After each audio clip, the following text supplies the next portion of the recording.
Ya. Allah subhanahu wa ta'ala jika mencintai seseorang, maka orang tersebut akan digiring dan dicintakan kepada sesuatu yang di situ ada keridhaan Allah subhanahu wa ta'ala. Kalau kita itu bisa ringan untuk menjalankan panggilan Allah subhanahu wa ta'ala, senang. Kenapa? Berarti alhamdulillah aku termasuk daripada orang-orang yang dicintai oleh Allah. Dijak sholawatan semangat, dijak sembahyang semangat, dijak sedekah semangat, dijak tahlilan semangat, diajak apapun, diajak ngaos semangat. Ini adalah tanda daripada orang-orang yang dicintai oleh Allah subhanahu wa ta'ala. Dan bahkan bukan hanya demikian dikatakan orang yang mereka kumpul untuk bersolawat kepada Nabi Muhammad, mereka kumpul untuk Allah subhanahu wa ta'ala, maka dikatakan minimal daripada pahalanya yaitu adalah dosa-dosa kita semua diampuni oleh Allah subhanahu wa ta'ala. Alhamdulillah, di malam hari yang mulia ini kita semua masih diberi kesempatan, kekuatan, taufik dan hidayah oleh Allah subhanahu wa ta'ala untuk bisa berkumpul bersolawat kepada Nabi Muhammad sallallahu alaihi wasallam. Ini adalah suatu kenikmatan yang diberikan oleh Allah subhanahu wa ta'ala kepada kita semua, karena kita semua termasuk adalah orang-orang pilihan Allah subhanahu wa ta'ala. Terus lek jenengan perhatikan, kehidupan di dunia ini tidak keluar daripada ketentuan-ketentuan Allah subhanahu wa ta'ala, tidak keluar daripada qada dan qadarnya Allah subhanahu wa ta'ala. Apa yang telah ditentukan oleh Allah subhanahu wa ta'ala itulah yang akan terjadi, dan apa yang tidak ditentukan oleh Allah subhanahu wa ta'ala itu tidak mungkin pernah akan terjadi. Makanya sekarang kita urut daripada ucapan tersebut. Kanjeng Nabi Muhammad sallallahu alaihi wasallam adalah Nabi yang sangat cinta kepada hambanya.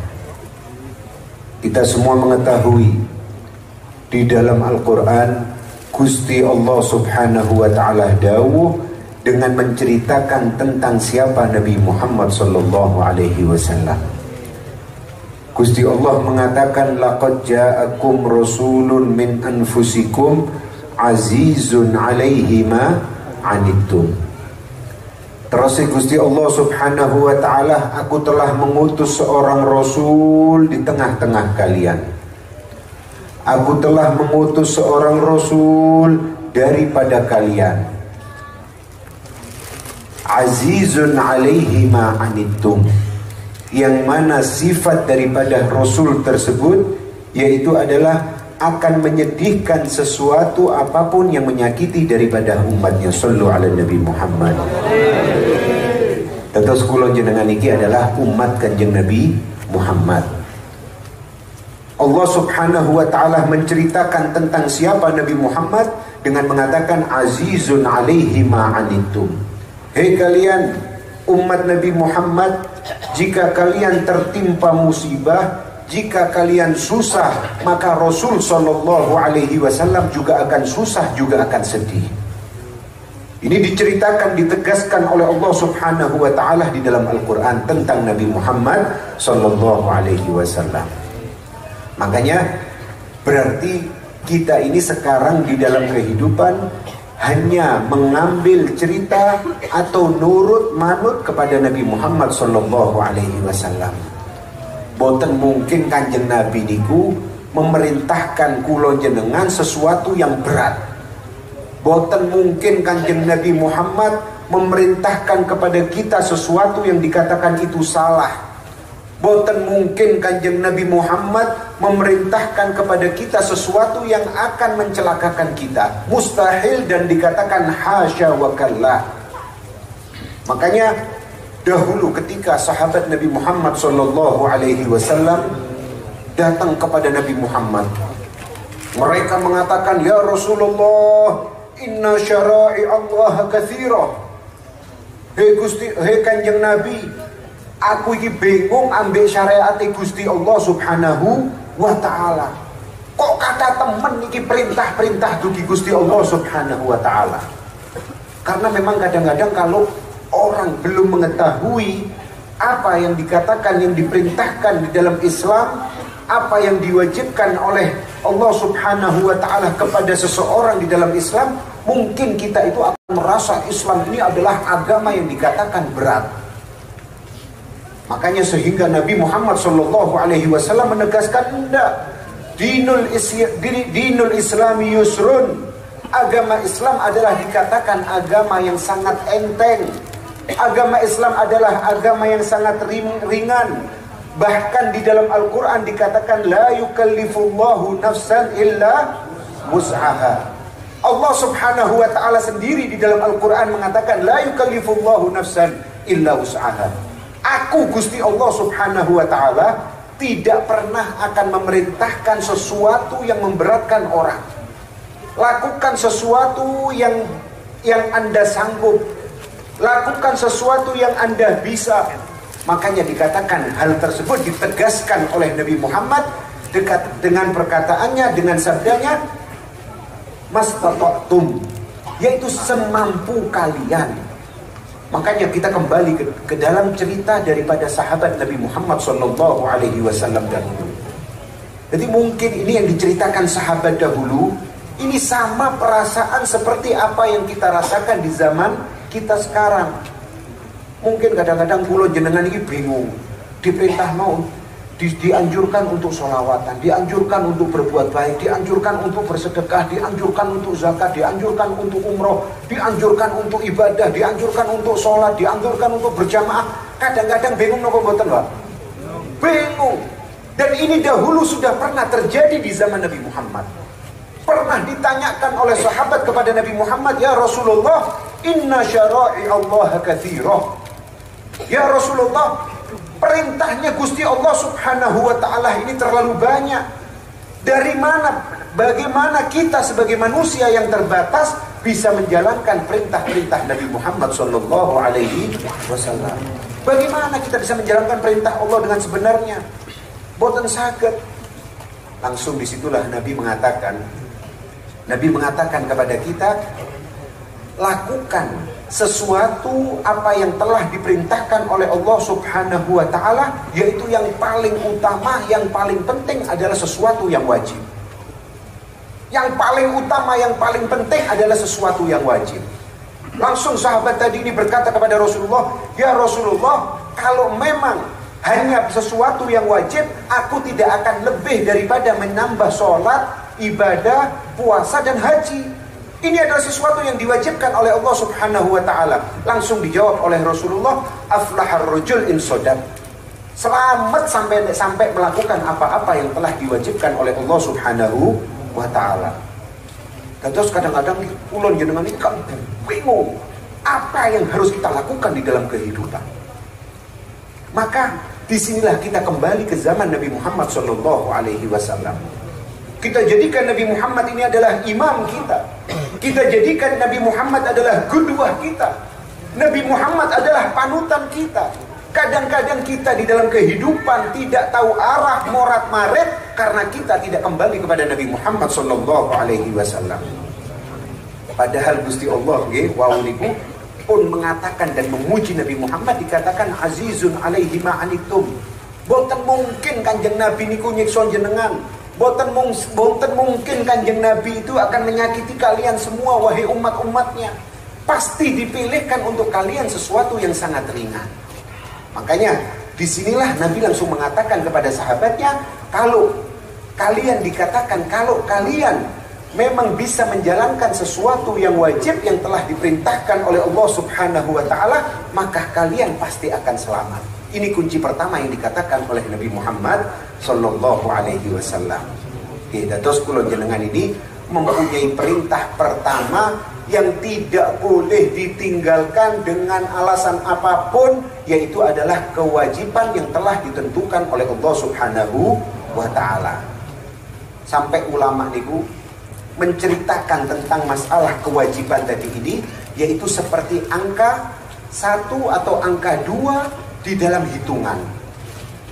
Dikatakan sampai sedekah itu adalah nilai plus. Sampai berbuat baik dikatakan nilai plus. Sampai melihat di jalan ada kotoran, sampai bersihkan itu nilai plus. Akan tetapi dikatakan nilai plus tidak akan pernah ada harganya kecuali jika kalian tambah angka di depannya.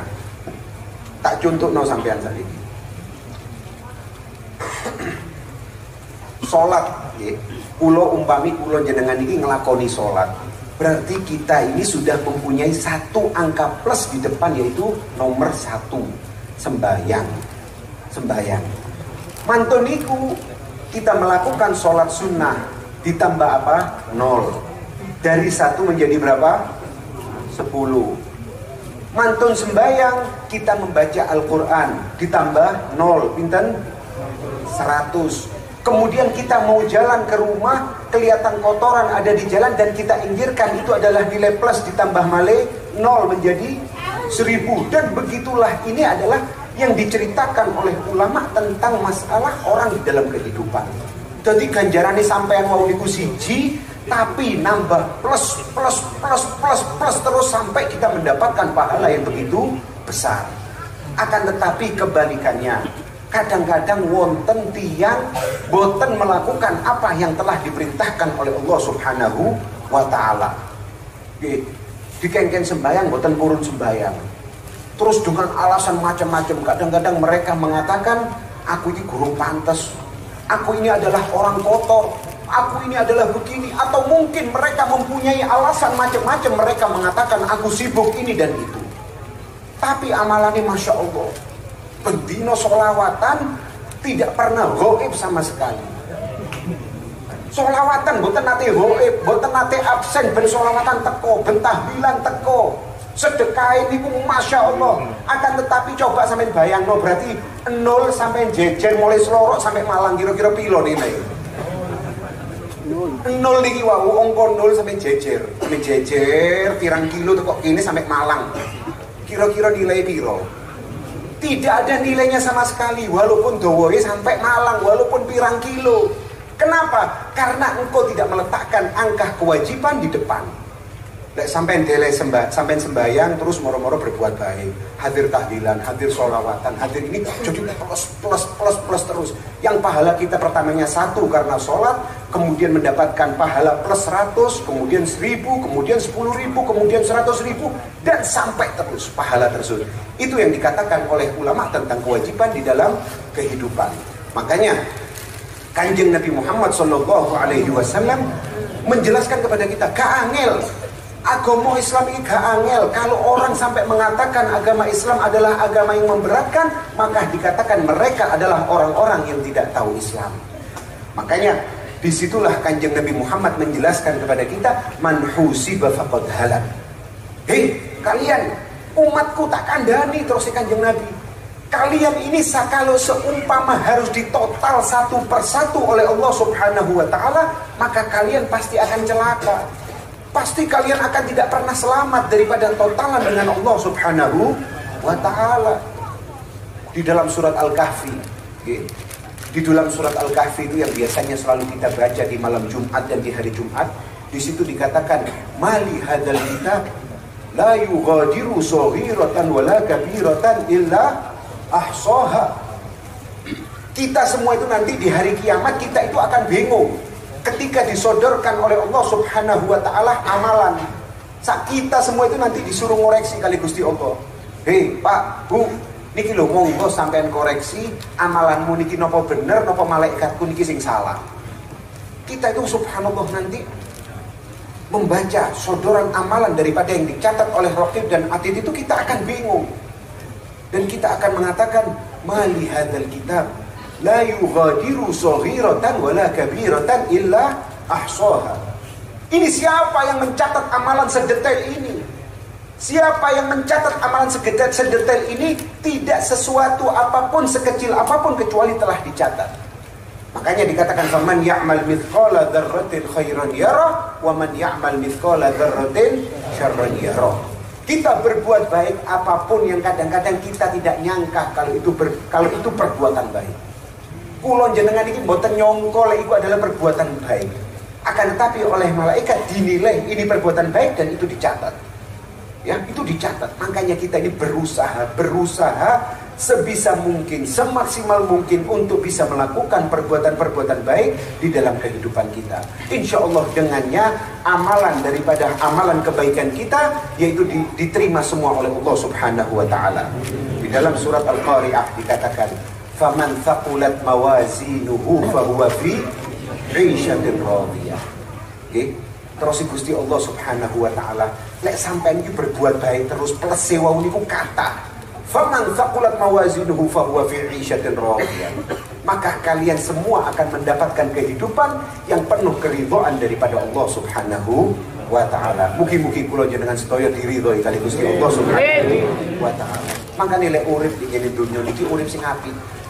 Wis koyo kudu zamane lho, tahun 2022 iki kita tene belakrak maning kudu zamane koyo.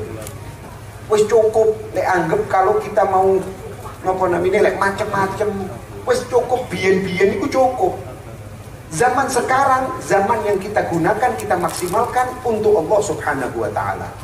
Kita maksimalkan untuk Nabi Muhammad sallallahu alaihi wasallam. Dikatakan syababil yawm rijalul ghad.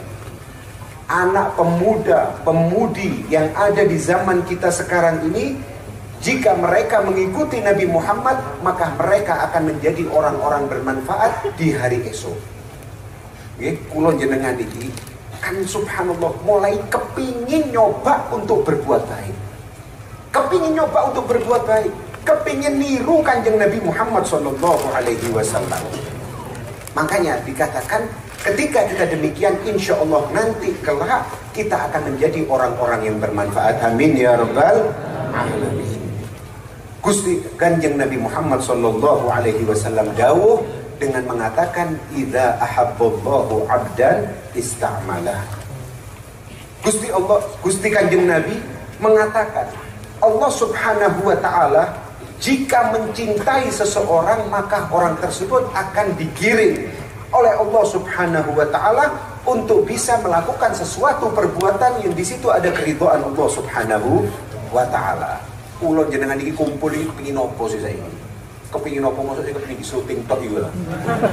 Iki kepengin panganan iki jeruk cilik-cilik dari pangan iki lho. Nggih boten kopi wau nggih pahit kopine. Umbiane wis dimuté ya ngapunten ya. Apa yang kita inginkan mosok ketengetan to. Nggih boten. Kepingin ini kok napa? Kepingin ini ku ansal rahmat nadroh dugi Gusti Allah Subhanahu wa taala, kemudian dikatakan humu maghfiran lakum qad buddilat sayyi'atikum hasanat. Hei kalian orang yang berkumpul untuk Allah Subhanahu wa taala, hei kalian orang yang berkumpul untuk Nabi Muhammad sallallahu alaihi wasallam, doa-doa dosa-dosa kalian semua telah aku ampuni, kata Allah Subhanahu wa taala. Subhanallah, sampai malaikat itu iri. Malaikat itu berkata kepada Allah Subhanahu wa taala dengan mengatakan, "Ya Rabb, mereka itu datang kumpul, mereka tidak mempunyai niat hajat atau apapun. Bahkan nek kepingin ro Aridwan iku opo sih aku kepingin ro. Mas Rozi niku sinten sing bos dawa niku. Kula kepingin semerap. Ya Abdul Syakur niku sinten kepingin semerap kula." Nah, katanya Allah Subhanahu wa taala tidak apa-apa. Orang yang kepingin tahu, orang yang datang, orang yang baru datang, mereka semua adalah orang yang kumpul dengan orang-orang yang berbahagia, maka aku gak akan metani. Kabeh wong sing hadir, semua aku ampuni dosa-dosanya. Ini ada dijelaskan di dalam hadis qudsi. Dan hadis qudsi niku wonten Gusti Allah Subhanahu wa taala piyambak sing dawuh yang mengatakan gumu maghfuran lakum. Wis kon sing hadir maulid, kon sing hadir sholawat, kon sing hadir tahlil, ngadeko toko tempat ini dalam keadaan dosa-dosa kalian aku ampuni semua. Makanya kita ini dalam kehidupan ya inilah yang kita cari. Ya, kalau kita hidup dan kita tidak mempunyai tujuan daripada tujuan demikian, sampai urip mek kepinginin apa namine tidak ingin mendapatkan keridhaan Allah Subhanahu wa taala, terus apa yang kalian cari di dalam kehidupan? Sampai kita delok Piala Dunia gak apa-apa oleh pas prei. Kalau pas Aridwan kosong, sholawatan kosong, pengawasan boten enten, jam piro tanding iki jam pinten? Jam 11. Mantu iki buyar mawon ya.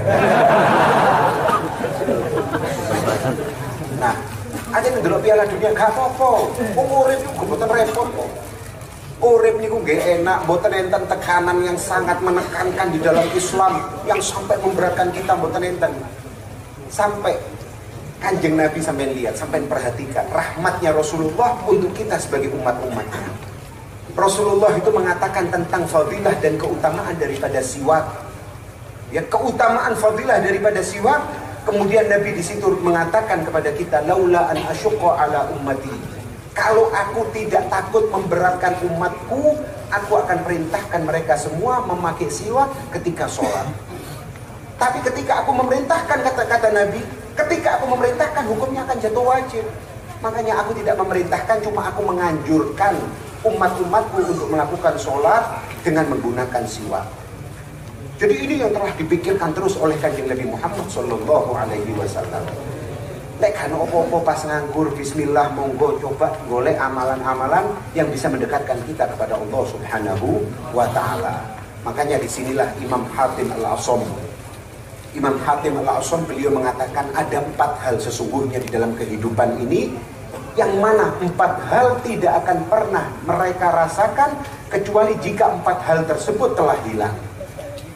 Ya, wonten 4 hal, 4 masalah di dalam kehidupan tidak akan pernah mereka rasakan kecuali jika 4 hal tadi ini telah hilang.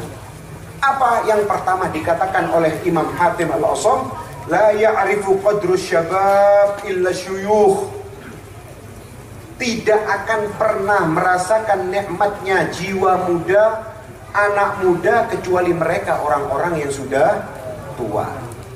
Jadi arek-arek nomi boten nate ngerasakan nikmatnya jiwa muda, kesehatan, kekuatan yang telah diberikan oleh Allah Subhanahu wa Ta'ala kepada mereka, kecuali orang-orang yang sudah tua.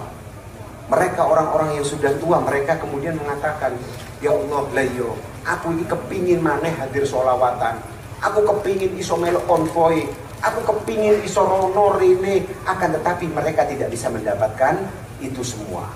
Maka di Granok ceritanya dikatakan orang, ya tidak ada ceritanya dikatakan anak muda yang mereka beribadah kepada Allah Subhanahu wa Ta'ala kemudian hidupnya susah, tidak ada ceritanya. Kenapa? Bahkan mereka telah dikatakan oleh Allah Subhanahu wa Ta'ala di dalam hadits qudsi, mereka termasuk daripada orang-orang yang mendapatkan naungan Allah Subhanahu wa Ta'ala di hari tiada naungan kecuali naungan Allah Subhanahu wa Ta'ala. Syabun nasya'a ala ta'atillah. Anak muda yang mereka hidup di dalam taat kepada Allah Subhanahu wa Ta'ala. Lek wong tuwa ibadah niku koyo mboten napa namine mboten aneh. Nggih pun pantes. Tambah sing aneh niku lek jenengan ningali tiyang sepah kemudian nggae celana jin, kemudian klambi ketat. Wis iki tambah koyo gak masuk akal sama sekali. Wis mambu lemah sampai niki Pak. Bu, sampai niki mambu lemah. Wis pantese sampai niki kudu ngano gaya sewek, gaya daster, kemudian nggih mukena, nggih ruko nang masjid iktikaf iku pantes. Nggih pun pantes, tapi lek arek enom dikatakan anak muda kemudian menggunakan pakaian-pakaian Islami, maka disinilah dikatakan adalah orang-orang yang hebat. Sehingga Allah Subhanahu wa Ta'ala tadi mengatakan, yaitu mereka adalah orang-orang yang nanti akan aku naungi di hari tiada naungan kecuali naunganku. Semoga kita semua termasuk daripada golongan orang-orang tersebut. Amin ya rabbal alamin. Yang nomor 2 dikatakan oleh Imam Hatim Al-Asam, wala ya'rifu qadrul afiyah illa ahlul bala. Kita juga tidak akan pernah merasakan kenikmatan keamanan, kenikmatan ketenangan kecuali orang-orang yang telah ditimpa oleh Allah Subhanahu wa Ta'ala musibah. Semoga kita dijauhkan daripada musibah-musibah tersebut. Kita doakan saudara-saudara kita yang hari ini tertimpa musibah, bencana di Cianjur, semoga yang meninggal dunia seluruh daripada amalannya diterima oleh Allah Subhanahu wa Ta'ala. Kesalahan dan dosa-dosanya diampuni oleh Allah Subhanahu wa Ta'ala. Gusti Allah Subhanahu wa Ta'ala dawuh di dalam Al-Qur'an malih dengan mengatakan, walau anna ahlul qura amanu wattaqau.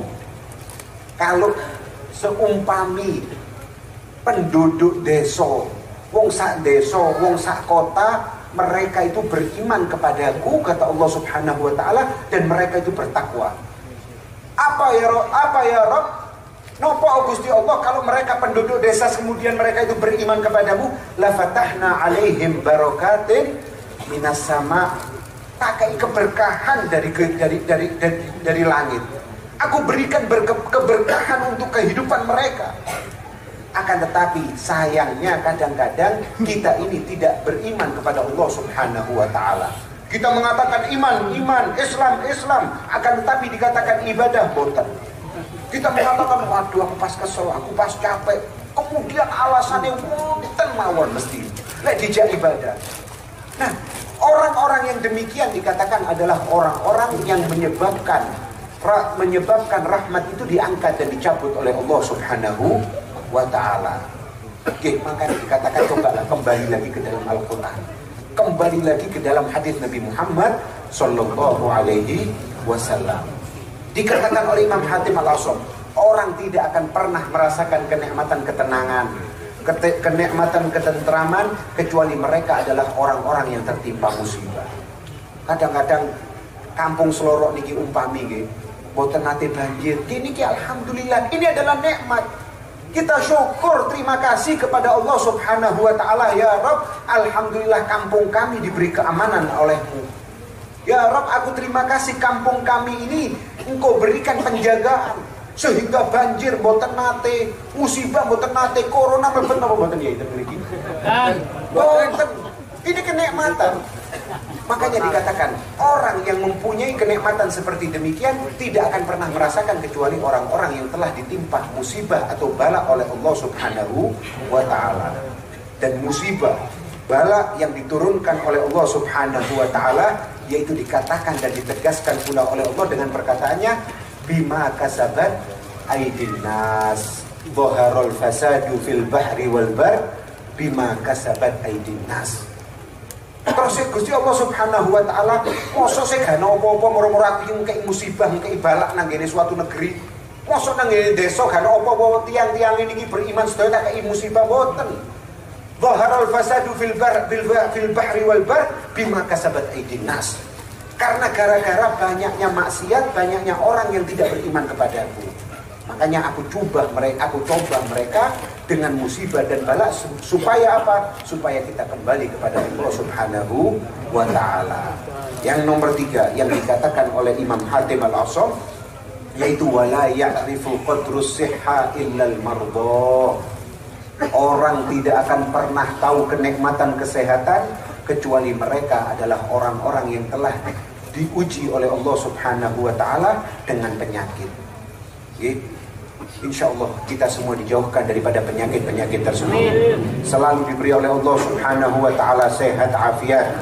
Keluarga kita, anak-anak kita, istri kita, abah kita, saudara-saudari kita semua insya Allah diangkat penyakit-penyakitnya oleh Allah Subhanahu wa taala. Orang tidak akan tahu nikmatnya sehat afiat kecuali mereka yang telah diberi cobaan penyakit oleh Allah Subhanahu wa taala. Makanya ketika sehat katusnya tentang niki alhamdulillah kan kita merasa alhamdulillah badan kita sehat. Alhamdulillah aku kuat. Tapi apakah itu cukup daripada ucapan syukur yang sudah kita bisa ucapkan kepada Allah? Maka dikatakan tidak.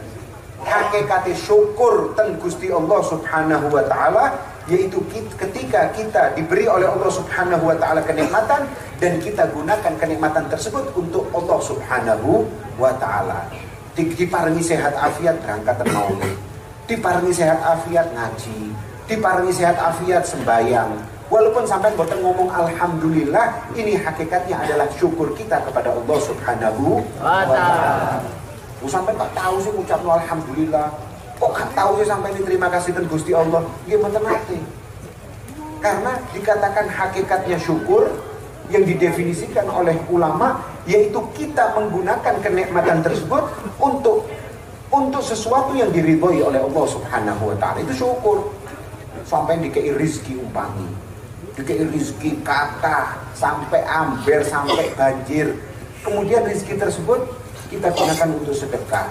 Rizki tersebut kita gunakan untuk memberi nafkah orang rumah, memberi nafkah keluarga, kita berikan untuk sumbangan ini dan itu, walaupun sampai tidak mengucapkan alhamdulillah, terima kasih Gusti Allah, dikatakan Anda telah mensyukuri nikmatnya Allah Subhanahu wa ta'ala.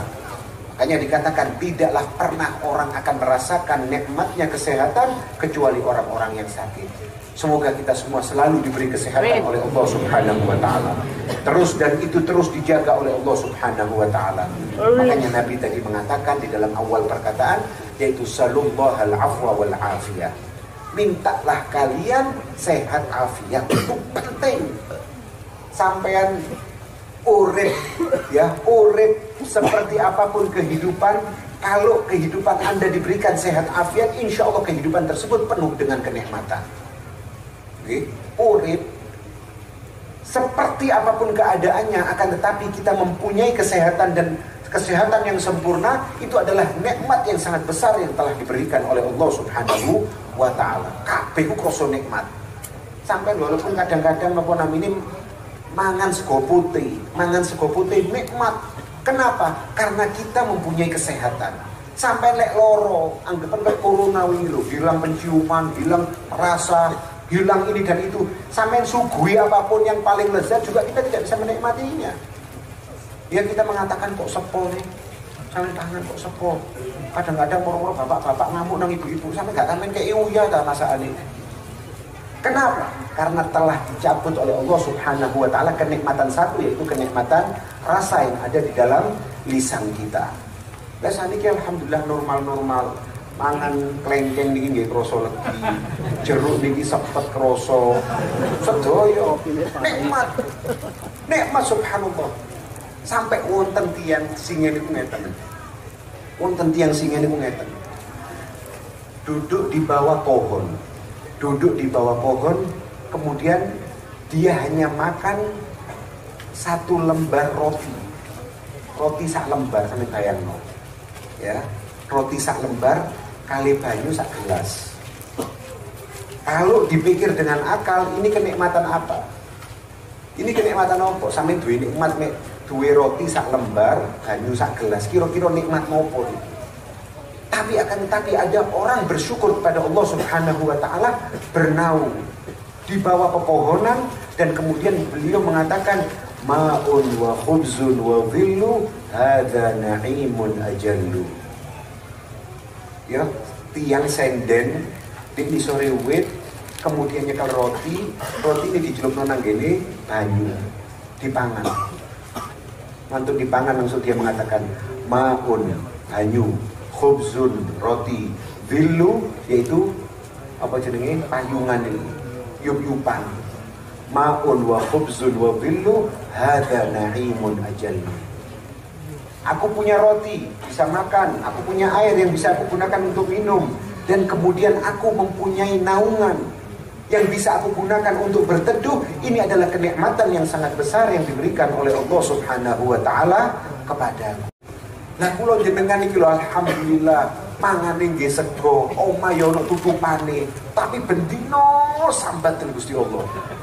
Bendino sambat. Kenapa? Kurang bersyukur. Lek kalian bersyukur kepada Allah Subhanahu wa ta'ala, tidak sambat, maka Allah Subhanahu wa ta'ala telah berjanji la azidannakum. Aku Gusti Allah Subhanahu wa ta'ala yang akan menambah kalian. Makanya wis ta lah, urip iki pokoke napa namine, lek jarine kata pepatah Jawa itu mengatakan kerikil anake watu dipikir karo mlaku. Nggih, kerikil iki anake watu dipikir karo mlaku. Pokok urip iki sampean lakoni. Sampai lakoni sesuai sesuatu apapun yang tidak melanggar perintah Allah Subhanahu wa ta'ala, perintah Nabi Muhammad sallallahu alaihi wasallam. Yang terakhir dikatakan wala ya'rifu qadrul haya illal mauta. Tidaklah pernah orang menikmati, merasakan kenikmatan kehidupan kecuali mereka orang-orang yang telah meninggal. Semoga kita semua dipanjangkan umur oleh Allah Subhanahu wa ta'ala. Amin ya rabbal alamin. Tiang-tiang sing pun sedo niku di dalam Al-Quran dia diceritakan, mereka semua akan berkata kepada Allah Subhanahu wa ta'ala, Rabbirji'un, ya Allah Gusti balik nomane aku nang gene alam dunya. Untuk apa? La'alli a'mal sholihan fima tarakt. Ya Allah, Hidupkan aku kembali untuk aku bisa berbuat baik, bisa beramal soleh di dalam kehidupan dunia. Akan tetapi ini semua adalah kasep, ucapan yang telah diucapkan oleh orang-orang yang sudah terlanjur. Makanya mumpung kita semua ini masih hidup, Imam Hatim Al-Asham beliau mengatakan, jangan pernah engkau sia-siakan kenikmatan kehidupan, karena disinilah engkau masih bisa mempunyai waktu untuk mencari keridhaan Allah Subhanahu wa ta'ala. Engkau masih mempunyai waktu untuk mencari rahmat daripada Allah Subhanahu wa ta'ala. Engkau masih mempunyai waktu untuk menambah amalan daripada amalan ibadahmu. Ayo bismillah, pelan-pelan, okay? Pelan-pelan asal kelakon, dilakoni pelan-pelan. Umpami pokok saged dhisik bismillah sembahyang 5 waktu, sembahyang 5 waktu. Lek kepingin nambah plus 5 le, bismillah, lakukanlah awal waktu. Lakukanlah dengan cara berjamaah. Wes iso rutin, coba saat ini golek plus-plusane malih. Napa plus-plusane? Duha jangan ditinggalkan. Karena duha termasuk adalah salah satu sholat yang di sana di situ dikatakan membuka pintu rezekinya Allah Subhanahu wa ta'ala. Nah, ngomong saat ini lho sembahyang duha gak tahu. Nggih, sembahyang duha gak tahu terus moro-moro sambat ya iki. Ekonomi zaman saiki tambah ajur dari iki. Ya kudu tambah ajur gara-gara kon gak gelem nurut Gusti Allah. Coba delok ya Abdul Syakur ini. Padahal nggih kadung ngenten iki dari masyaallah. Subhanallah, tenang, urip enak, nyaman. Oleh nopo ibadahe. Sampai delok nggih boten mantang-manting kados kula jenengan. Lek ngomong sakniki yang ngeten nah, wong ibu turu HP niki. Iya, sebentar. Ada panggilan sebentar. Jika mau ngaji boten saged kula wonten meeting, wonten pertemuan ngono iki. Kita iki duwe apa sampean? Subhanallah ya bisa dengan santai diguyang-guyu tok, karena tarani lho. Karena tarani guyang-guyu, sawah enggak ada, pondok enggak ada, kolam enggak ada. Alhamdulillah mugi-mugi terus diparingi berkah kali Gusti Allah Subhanahu wa taala ya. Kenapa? Kok iso? Dari pikiran di akal gak masuk akal. Memang kadang-kadang hitung-hitungannya kehidupan tidak bisa dihitung-hitung dengan hitung-hitungan seperti matematika. Matematika ya dihitung 1 tambah 1 sama dengan 2. Wis iku hitungannya matematika. Tapi kehidupan tidak. Ketika kalian taat kepada Allah Subhanahu wa ta'ala, maka disitulah engkau akan mendapatkan kelebihan-kelebihan daripada Allah Subhanahu wa ta'ala. Dikengken kali Gusti Allah Subhanahu wa ta'ala dikengken sembahyang boten purun sembahyang. Alasannya nopo? Oh, tokoku sik rame. Lah mosok ono pelanggan tak tinggal. Loh, lek matematikae memang sampai ono pelanggan, sampai ladeni, sampai doli, sampai oleh duit. Tapi duitmu mang iki gak ono berkah sama sekali. Tapi subhanallah sampai tingali lek umpami tiang waktune sembahyang langsung sembahyang. Kali Gusti Allah Subhanahu wa taala dikatakan seperti ini. Aku iki saatkan lebih hambaku. Kok nurut temen? Kok subhanallah dikong panggilan azan Allahu Akbar, hayya 'alas shalah, hayya 'alal falah. Ayo menuju salat, ayo menuju kebahagiaan, langsung menuju. Menjawab seruan tersebut. Allah Subhanahu wa ta'ala langsung mengatakan kepada kita, aku senang dengan hambaku ini. Nah, ketika Allah Subhanahu wa ta'ala suka dengan kita, cinta dengan kita, maka disitulah keberkahan kehidupan akan kita dapatkan. Makanya coba ayo kita cari keridhaan Allah Subhanahu wa ta'ala. Dikatakan di dalam Al-Quran yang terakhir, inna rahmatullahi qaribun minal muhsinin. Rahmatku, kata Allah Subhanahu wa ta'ala, akan aku berikan kepada mereka orang-orang yang baik. Kalau kita selalu berbuat baik, Joko, apa yang diperintahkan oleh Gusti Allah dilakoni, diperintahkan oleh Kanjeng Nabi Muhammad dilakoni. Dan bukan harus semuanya, sebisanya, mastata'tum dikatakan. Sebisanya. Ketika kalian bisa, maka disitulah ada keridhaan Allah Subhanahu wa ta'ala. Nggih, mugi-mugi insyaallah kula jenengan sedaya angsal ridha daripada Allah Subhanahu wa ta'ala, angsal ridha daripada Nabi Muhammad sallallahu alaihi wasallam. Amin ya rabbal alamin.